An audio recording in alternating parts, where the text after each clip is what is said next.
The summer sun in West Yorkshire was unusually gentle that year, casting golden light over the quiet neighbourhoods of Bradford.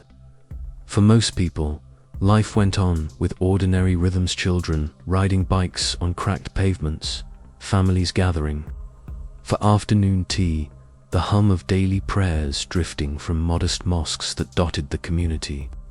But for 19-year-old Hannah Shah, life was anything but ordinary to the outside world. Hannah was the image of obedience, a dutiful daughter from a traditional family. Her dark hair always neatly pinned, her clothes carefully chosen to maintain the dignity of her parents' strict expectations. She was quiet at family gatherings, respectful in public, and never once raised her voice in defiance. But beneath the surface, Hannah was living in two worlds. By day, she followed the rules laid out by her father, Imran Shah, a stern man who held tightly to tradition and demanded absolute control over his household. Her mother, Nadia, moved silently through the home, her voice rarely rising above a whisper, as though years of endurance had carved out her silence. For Hannah's parents, reputation was everything. To them, honor was not an abstract idea, it was the very air they breathed.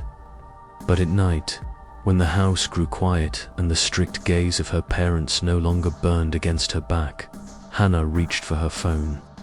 In the dim light of her bedroom, she escaped into another world, the world of freedom, choice, and love. That love had a name: Daniel Walker. Daniel wasn't from her community. He was an outsider, man with a soft smile, brown hair that always seemed to fall out of place, and eyes that carried warmth even in the coldest moments. He was kind, patient, and above all, he listened.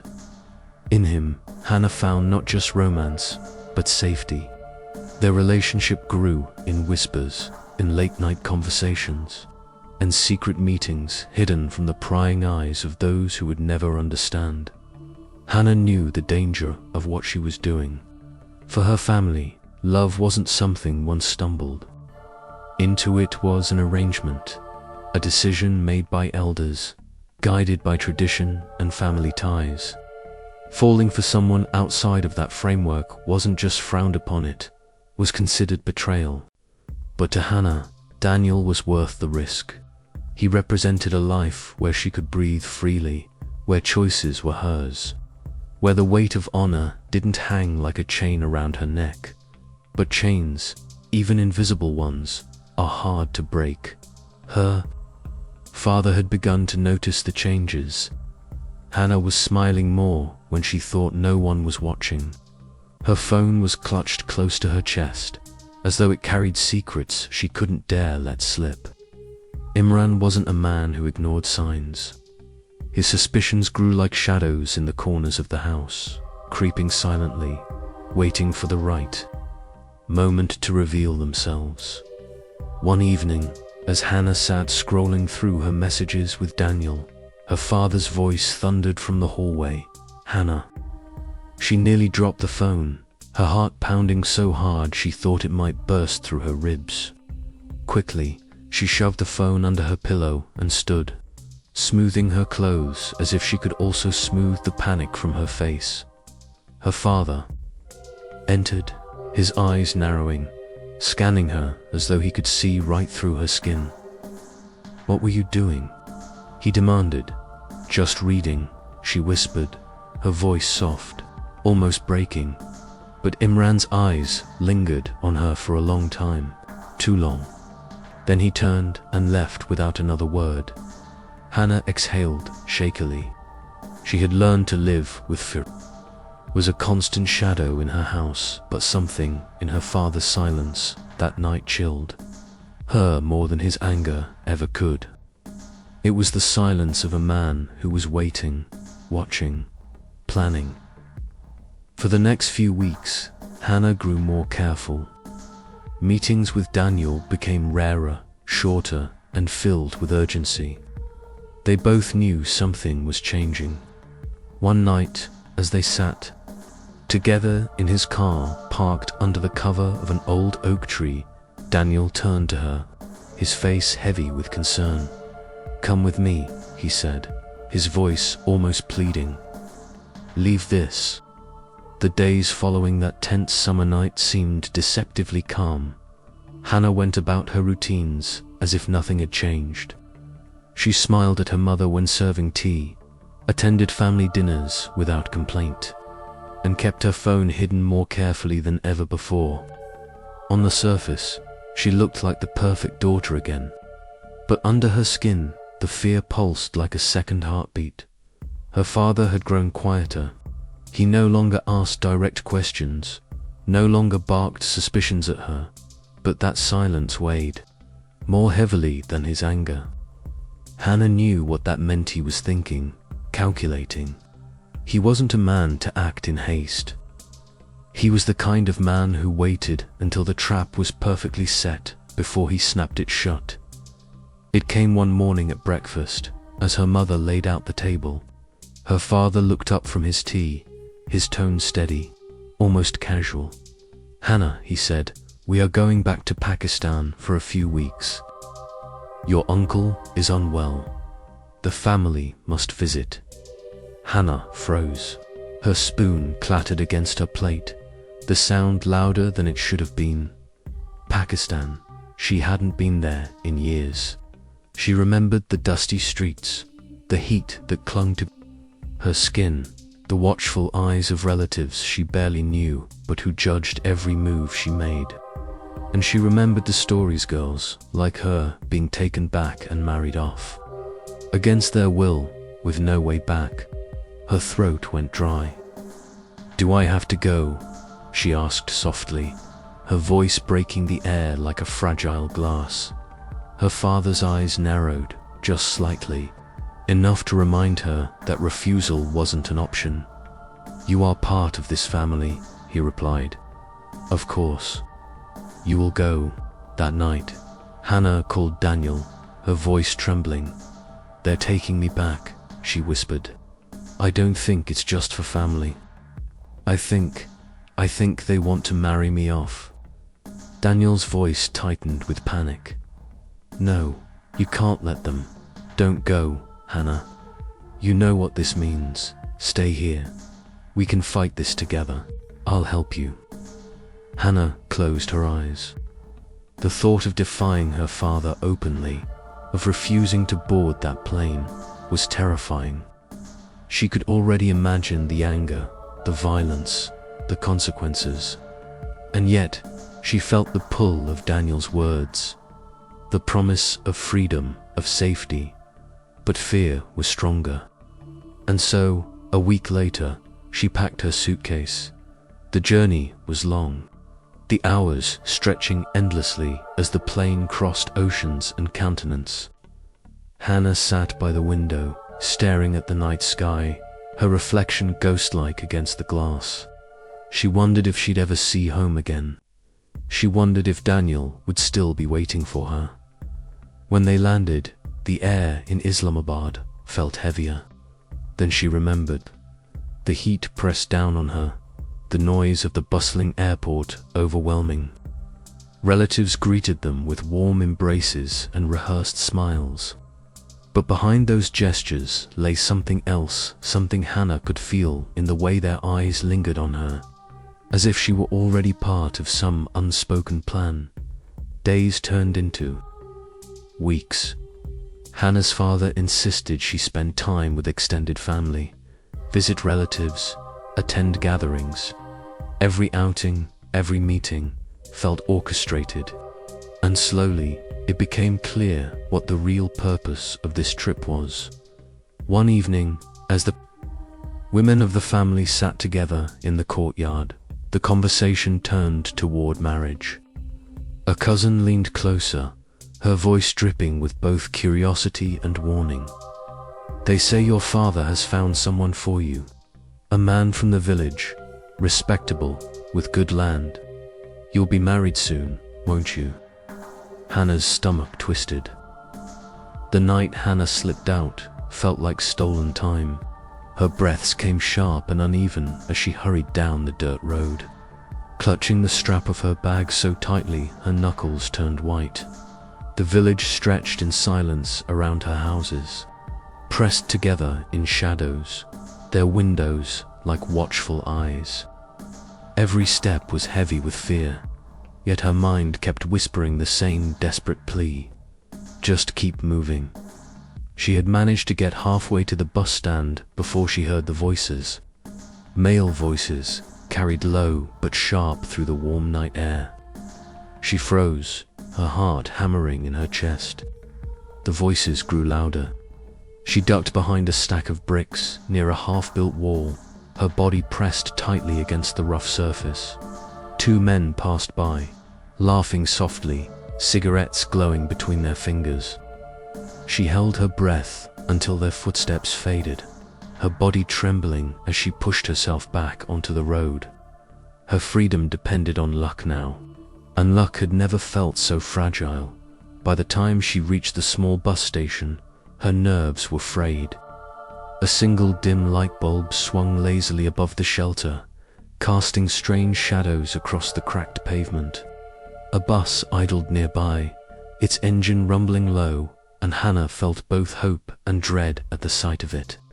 If she boarded, if she disappeared, before anyone realized she was gone, maybe she could still make it. But Hannah underestimated how quickly her absence would be discovered. Back at her uncle's home, her mother had entered her room and found the bed neatly made, the suitcase gone, the window open. A sharp cry split the night, and within moments, the entire household was awake. Her father stormed through the halls, his face flushed with rage, barking orders to his brothers and cousins. "She has shamed us," he roared. "Find her now." Phones buzzed, cars roared to life, and within minutes, the quiet streets of the village became a hunting ground. At the bus station, Hannah clutched her ticket nervously, glancing at the small clock nailed to the wall. 10 minutes until departure. 10 minutes that felt like a lifetime. Her stomach churned as she imagined her father's face when he realized she was gone. She prayed he wouldn't reach her in time. The bus driver, an older man with weary eyes, looked at her once, then twice, as though sensing her fear. "Traveling alone at this hour?" he asked. Hannah forced a smile. "Yes, just visiting a friend in the city." The man frowned but said nothing more. Then headlights pierced the night.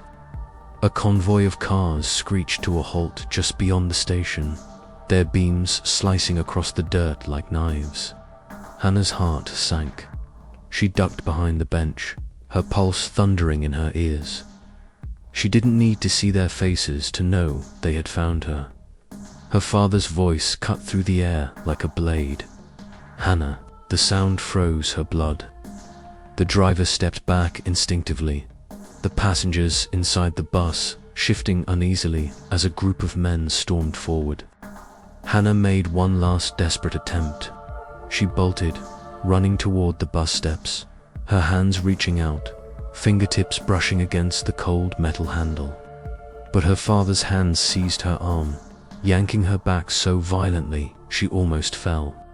"No," she screamed, struggling, clawing at his grip, her voice echoing across the station. "Let me go." The bus driver looked away. Passengers avoided her eyes.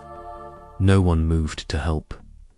Her father's face was dark with fury, his grip unrelenting. "You belong to this family," he spat, "and you will not dishonor us."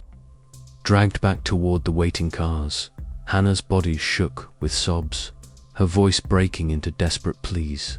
"Please, I just want to live my own life. Please." But her words only deepened his rage. To him, this wasn't about her freedom, it was about control, reputation, and the punishment she deserved for defying him. By the time they reached the house again, Hannah's hope had been shattered. She was shoved into her room, the door locked. From the outside, her father's warning still ringing in her ears. "You have no choice, Hannah. You are ours." That night, Hannah lay on her bed, staring at the ceiling. The walls seemed to close in on her. The days after Hannah's failed escape blurred together in a haze of fear and silence. Her room became both sanctuary and prison, the walls absorbing her muffled sobs, the floor bearing witness to her restless pacing. Outside, the household moved like a machine, each relative playing their part in a performance that seemed rehearsed. Conversations dropped into whispers when she entered. Eyes followed her with a coldness that made her skin crawl. Her mother avoided her gaze, carrying trays of food into the room and leaving quickly, as if contact might infect her with Hannah's defiance. Her father, however, no longer tried to hide his wrath. Every time his footsteps approached, Hannah's stomach twisted into knots. He would stand in the doorway, his presence filling the space, his silence heavier than any blow. At night, Hannah could hear the men talking in the courtyard, their voices floating through the thin walls. The words that reached her made her blood run cold. Dishonor, shame, correction. Sometimes there was another word, too spoken softly, but sharp enough to cut through her chest. Solution. One evening, her father entered the room without warning. His face was expressionless, his eyes dark pools of resolve. "You think you can defy us," he said, his tone low, steady, almost calm. "You have embarrassed this family in front of the entire village. Do you think anyone will forget this?" Hannah trembled but forced herself to meet his eyes. "I just want to live my own life. Why is that so wrong?" His hand struck the table beside her, the sound making her flinch. "Because your life is not yours. It belongs to us, and you will not throw it away for that outsider." Her lips quivered, but she held her ground. "I love him." For a moment, silence stretched between them, sharp and unbearable. Then, his expression hardened. "Love is a weakness we cannot afford." He turned and left, the door slamming behind him. That night, Hannah wept until her throat burned. She thought of Daniel, his voice, his promise that they'd make it out together. She thought of freedom, just a taste of Itand, wondered if she'd ever feel it again. The following morning brought something unexpected. A visitor, a cousin, Sarah, entered Hannah's room with a tray of tea. Unlike the others, Sarah lingered, her eyes softer, though wary. She closed the door quietly and whispered, "They're planning something." Hannah's heart pounded. "What do you mean?" Sarah glanced nervously at the window, then back at Hannah. "Your father, he talks of honor too often now. Some of the men agree with him. They think you've already gone too far." Hannah's throat tightened. "You mean?"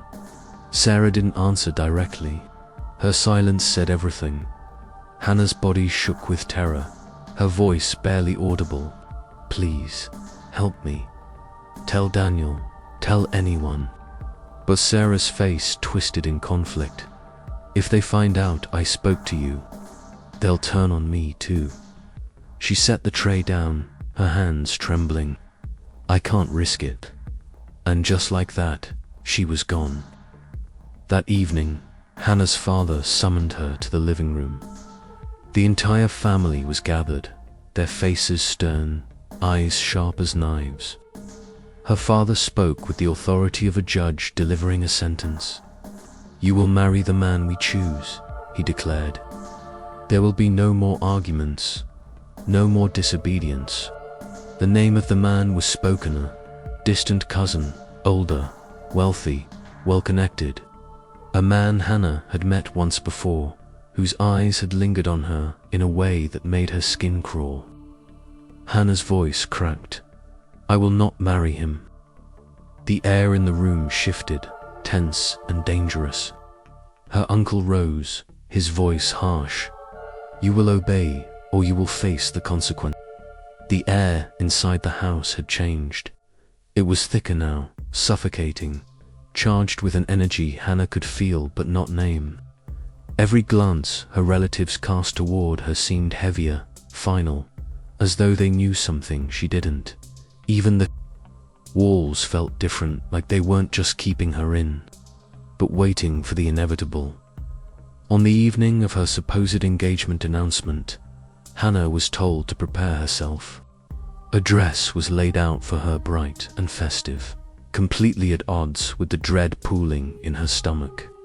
Her hands trembled as she touched the fabric. It was beautiful, shimmering under the dim light, but to her it felt like a shroud. Her mother entered the room briefly, avoiding her eyes. She adjusted the dress on the bed and smoothed it out carefully, her hands lingering on the cloth. For the first time in weeks, she whispered, "Do as they say, Hannah, please." The words chilled Hannah more than any scream could have. There was no comfort in her mother's tone, only resignation, as though she too had already buried her daughter in her heart. Hannah dressed in silence, her reflection in the cracked mirror almost unrecognizable. The girl staring back at her looked hollow, her eyes wide with fear, her lips pressed into a thin line. The jewelry they placed on her clinked with every movement, the sound like shackles instead of adornments. When the sun set, the house filled with relatives. They spoke in low, buzzing voices, sipping tea, stealing glances toward Hannah's closed door. She could hear laughter, the clinking of cups, the occasional clearing of a throat. It sounded like a celebration, but to Hannah it felt like the calm before a storm.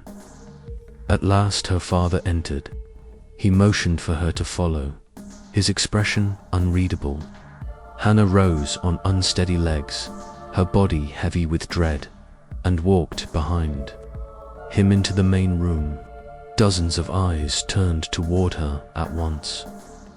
Some looked at her with pity, others with disdain, but most with cold indifference. Her uncle spoke first, his voice loud and sharp. "Tonight, we restore the honor of our family." The words rang in Hannah's ears like a death knell. Her hands shook, her breath shallow. She wanted to scream, to run, but her feet remained frozen in place. Then silence fell. Her father stepped forward, standing directly in front of her. His face was stone, his eyes black pools of finality. For a moment, Hannah hoped that perhaps he would show mercy, that perhaps the love of a father might outweigh the weight of family pride. But the glint of steel in his hand erased that hope instantly. Her heart stopped. The room tilted. Gasps rippled through the crowd, but no one moved to intervene. They watched, frozen, complicit. "Your choices have left us no other way," he said, his voice chillingly calm. "Tonight, you bring shame to an end." Hannah tried to speak, but no words came out. She could only whisper Daniel's name in her mind, clutching it like a prayer, a final tether to the life she had wanted but would never reach. The blade flashed. The sound that followed was not a scream, it was silence. Heavy, suffocating silence, as though the entire world held its breath. When it was over, the room exhaled as one. Some turned away. Others nodded solemnly. The air was thick with a grim satisfaction, as though justice had been carried out. Her mother wept quietly in the corner, but no one comforted her. The family moved quickly, methodically, as if this had been planned all along. The room was cleaned, the evidence hidden, the story already forming in their minds. It was an accident. She was unwell. No one must know. By the time the night was over, Hannah's body was gone, and with it the last traces of her voice. Across the world, Daniel sat in his small apartment, staring at his phone. waiting for a message that would never come. Hours turned into dawn, and with each passing moment, his unease grew heavier. Something was wrong. Deep down, he knew. But miles away, powerless, he could only whisper her name into the silence, unaware that it was already too late. The morning.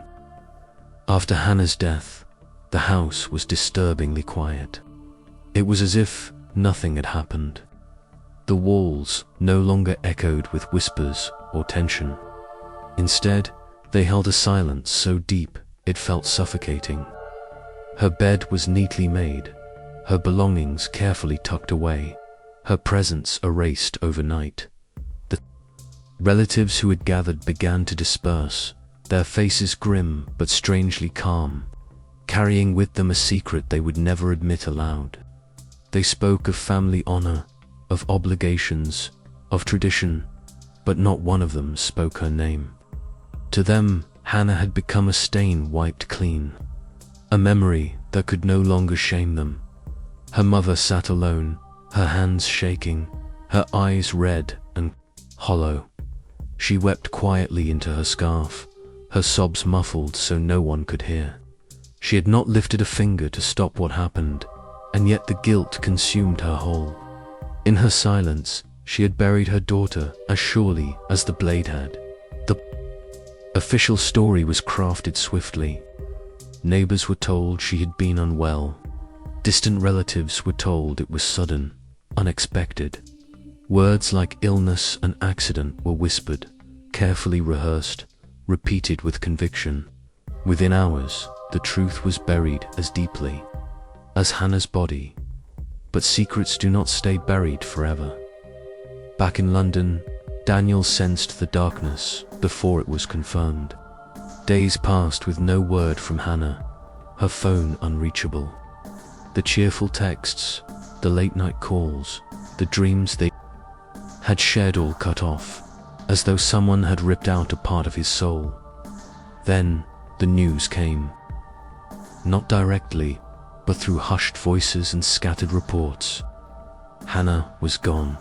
A sudden death. No details. The words struck him like a physical blow, leaving him gasping for air. He refused to believe it. He replayed their last conversations. The promises they made, her desperate pleas to escape. He knew that this was no accident. Desperate for answers, Daniel reached out to officials, to lawyers, to anyone who would listen. He begged for an investigation, demanded that her death be looked at with the scrutiny it deserved. But the wheels of justice turned slowly, and against the weight of family silence and cultural walls, his voice was barely a whisper. Meanwhile, whispers began to spread among those who had seen too much, heard too much. Some neighbors spoke of screams that night, of a gathering that felt more like a trial than a celebration. Others said they had seen the family acting strangely, disposing of things